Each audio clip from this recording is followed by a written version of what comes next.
இருதயத்துல நன்றி இருக்கிறது ஒண்ணு, ஆனா அந்த நன்றிக்கு நம்ம ஒரு வாய்ஸ் கொடுக்கணும். என்னது? Because there is something about you expressing it.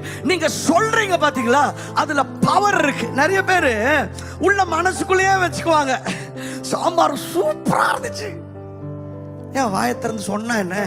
See, உள்ள இருக்குதுல, அதை எப்பயுமே வெளியில சொல்லணும். சாம்பார் நல்லா இருந்துச்சு, சாம்பார் நல்லா இல்லாம இருந்திருக்கலாம், ஆனா அந்த முருங்கா உங்களுக்கு பிடிச்சது பாத்தீங்களா, முருங்கா நல்லா இருந்துச்சு. எது நல்லா இருந்துச்சு அதுல ஸ்டார்ட் பண்ணுங்க. Amen. Hallelujah. See, உள்ள இருந்தா மட்டும் பத்தாது. எல்லா ரிலேஷன்ஷிப்லயுமே நீங்க எதுக்கு கிரேட்ஃபுல்லா இருக்கிறீங்க அதை நீங்க சொல்லணும். You got to be vocal about your gratitude. Amen.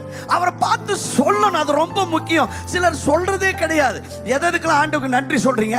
அந்த வாயத்தை ஆண்டவரே நன்றிப்பா, நல்ல உடம்பு கொடுத்தீங்களே நன்றிப்பா, கிட்னி கொடுத்தீங்களே நன்றிப்பா, ஆண்டவரே எனக்கு நல்ல வீடு கொடுத்தீங்களே நன்றிப்பா. நன்றி சொல்லுங்க.